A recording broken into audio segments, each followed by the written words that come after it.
now they're just going to fly. What they're going to do first is search right around here, then they're going to fly the river. He was off shift at 9 o'clock and was last seen walking to his vehicle from the store.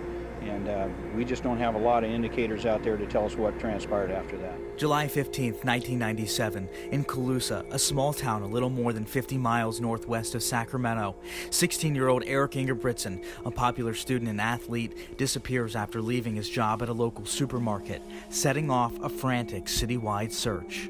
If it is a ransom-oriented thing, we're more than happy to comply. And Eric, hang in there, buddy. You're a strong guy, and we're all waiting for you.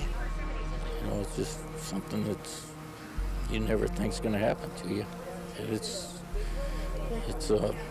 very, very difficult. The search lasts 2 days until police made a startling discovery. The body of the Colusa high school student was found bludgeoned and stabbed to death in a field outside of town. Then police released bombshell details into the case.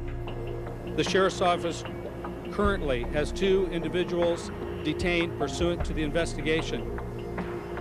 Leopoldo Jesus Contreras, age 19, is currently in custody for investigation of being an accessory to murder. In addition, 1 male juvenile is currently being interviewed as I speak. Nobody saw it coming. Nobody ever saw it coming. It was just something that shocked everybody. Eric Ingebrigtsen's 2 best friends, then 18-year-old Leo Contreras and 16-year-old Nathan Ramazzini, were arrested in connection with his murder. I was a month shy of 2 years old. He was killed July 15th, 1997. I have one photo of the 2 of us where he's holding me, and that's kind of the only memory I have of him. Emily Collins and her mother Dion, Eric's aunt, say his killing 21 years later still weighed dearly on their family. He was a wonderful nephew, son, brother, cousin. He had a wonderful future ahead of him, and it doesn't. Hugs and tears for a family already suffering so much.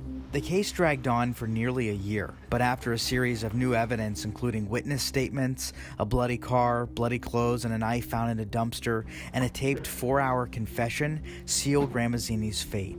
While both of the accused blamed the other, Contreras testified that he didn't kill Eric and was given a lesser sentence of 25 years to life.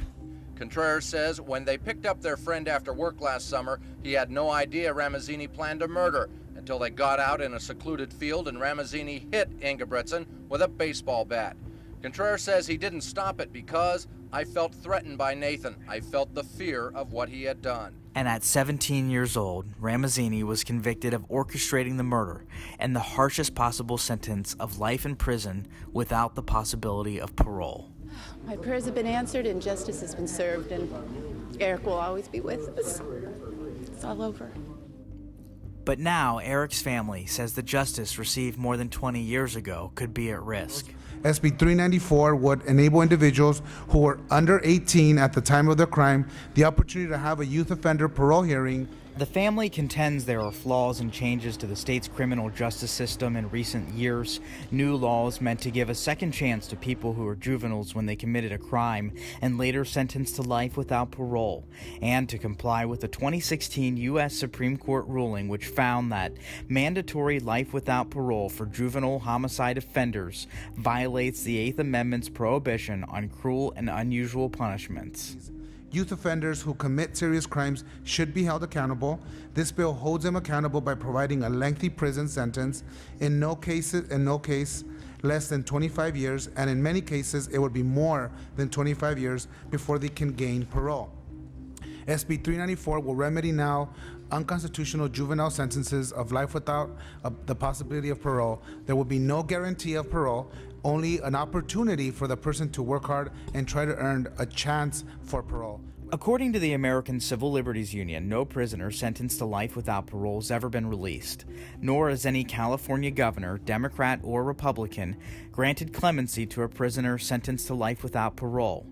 Nathan Ramazzini, now age 38 and having spent 21 years in prison, will appear in Colusa County Superior Court in a hearing to reconsider his sentence. He'll also be eligible to appear before a parole board within the next 5 years.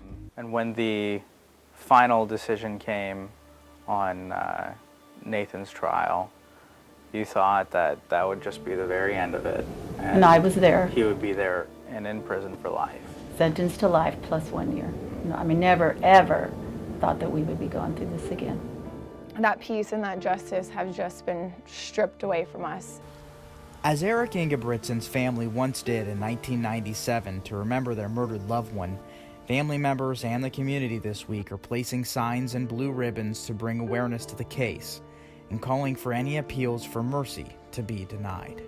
It has still affected me in ways that I can't really explain. You know, it kills me to see the way it's affected my mom, it's affected my cousin, it's affected my aunt. Like, knowing what they had to go through is really the hardest part for me, and just knowing that I never got to meet this amazing man that everybody speaks so highly of. And I just know that if you were here, we would probably be the best of friends. And